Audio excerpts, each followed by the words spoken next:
भारत को सोने की चिड़िया कहा जाता था। हम बचपन से यही पढ़ते और सुनते आए हैं कि भारत को सोने की चिड़िया कहा जाता था। इसका मतलब ये हुआ कि भारत में सबसे ज्यादा सोना था। लेकिन सोने की खदानें तो साउथ अफ्रीका में सबसे ज्यादा थी। फिर भारत को ये खिताब कैसे मिला? आप भी यही सोच रहे हैं ना? आइए थोड़ा डिटेल में समझते हैं। भारत को सोने की चिड़िया कहे जाने के कई कारण हैं, लेकिन उससे पहले आइए हम ये जानते हैं कि भारत को सबसे पहले सोने की चिड़िया कहा किसने। तो भारत को सबसे पहले सोने की चिड़िया कहने वाले उज्जैन के महाराजा विक्रमादित्य थे। महाराजा विक्रमादित्य का डंका संपूर्ण विश्व में बजता था। इनके शासन काल में भारत की स्थिति संपूर्ण विश्व में स्वर्ग के समान थी। कहते हैं उस समय चारों ओर प्रसन्नता थी और इंसानों के साथ पशु पक्षी भी खुश थे। हमारा देश एक समृद्ध और सबसे शुद्ध वातावरण वाला देश था।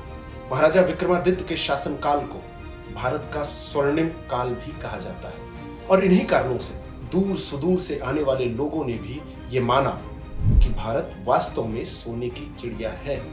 यहाँ अधिकतर शासक सोना लूटने के लिए आए और उन्होंने जी भर के लूटा भी।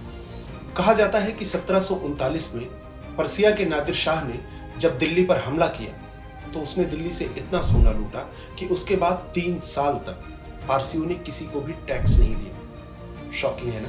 अगर हम बात करें मुगलों की तो शाहजहां ने एक तख्त बनवाया था जिसे तख्ते तौस कहा जाता था। ऐसा माना जाता है कि उस तख्त में लगभग 1 लाख तोला सोना लगा था। और तो और शाहजहां ताजमहल भी सोने का बनवाना चाहता था। इससे आप अंदाजा लगा सकते हैं कि हमारे देश में कितना सोना था। लेकिन सवाल ये उठता है कि अगर भारत में सोने की खदानें इतनी कम थी तो इतना सोना आया कहां से?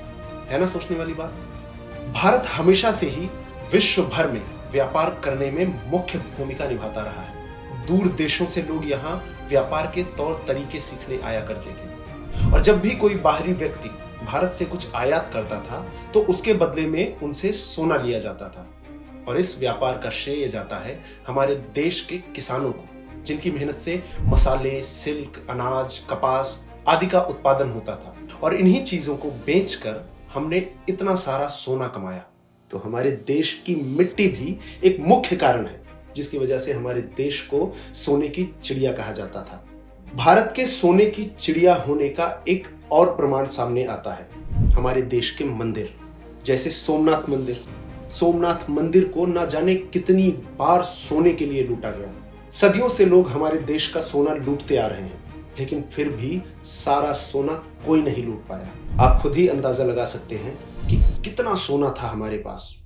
और शायद था कहने से बेहतर है कि हम कहें कि कितना सोना है हमारे पास, क्योंकि आज भी हमारे देश में सोने की कमी नहीं है। 2011 में जब पद्मनाभ मंदिर का खजाना निकाला गया तो ये बात सामने आई कि वो सोना केरल के बजट से भी ज्यादा था। इन सभी चीजों को देखते हुए मैं तो यही कहूंगा कि भारत सोने की चिड़िया था नहीं, बल्कि आज भी है।